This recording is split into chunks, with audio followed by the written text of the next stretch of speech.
Hey everyone, Gretchen from the Anti-Boring Approach to Powerful Studying here.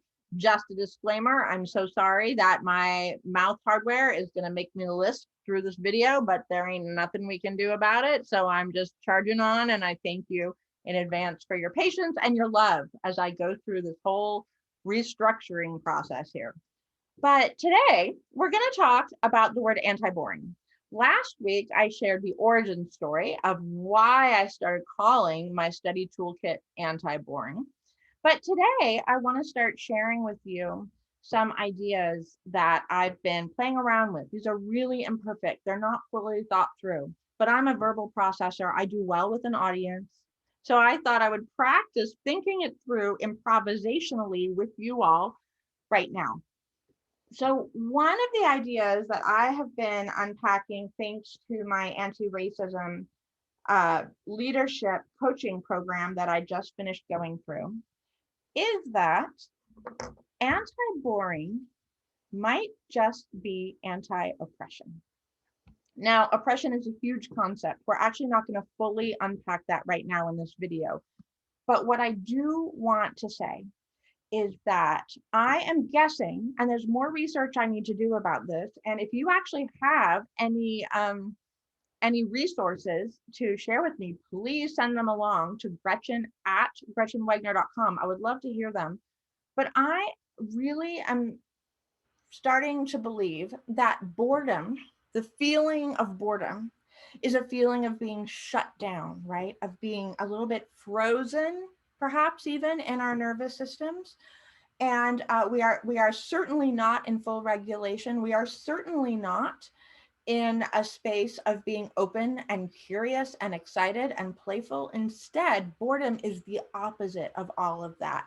It is a deadening of something inside ourselves.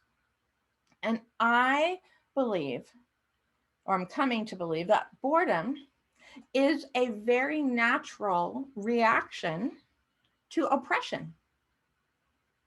Isn't that interesting to think about?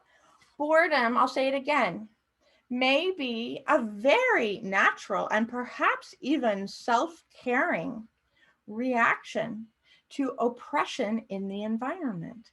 And if that might be true, then it begs the question for students, how much oppression is happening in our school environments or even our family environments, educators and parents? I'm very interested in helping us open our eyes to the ways in which we might be functioning in oppressively towards the young people in our world. And not in every circumstance, right? But I do think it's worth us looking and questioning that.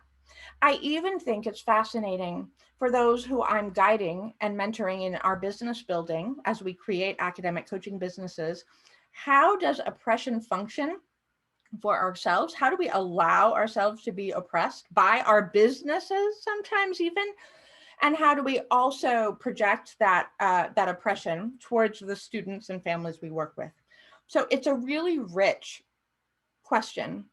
And the anti-boring toolkit that I have created was originally designed to be a study skills toolkit, right? But I think it's actually much more vibrant than that and can be applied in many more circumstances than that. And that's what we're playing around with in my Anti-Boring Educators Club. Now, another thing that I have created that that is very related to this idea of anti-oppression is a free download. It's a 2-pager unpacking of a tool, of a communication tool, an anti-boring communication tool that I use called the Consent Burger. Now, normally you would need to pay me to take my course, The Art of Inspiring Students, in order to learn this. But this summer, I've just created it, and I want as many people to read it as possible and to understand. I just created it for free because I realized that it's a way to help us being grown-ups, unpack how might we be oppressive towards students in our actual communication practices and in our teaching practices. And if we can apply this 3-step model, how might we actually not just the anti-oppression in our communication, but also anti-boring. So check it out. at gretchenwegner.com/consent, totally free. Just sign up for it. It'll come in your email, I think. Check it out and give me some feedback. Try it out. Tell me what you think. And as we go into the next school year, let's be in conversation about it, shall we? I've got more to unpack about the anti-boring world and what it means to destressify school. And that's coming at you next week. See you then, y'all.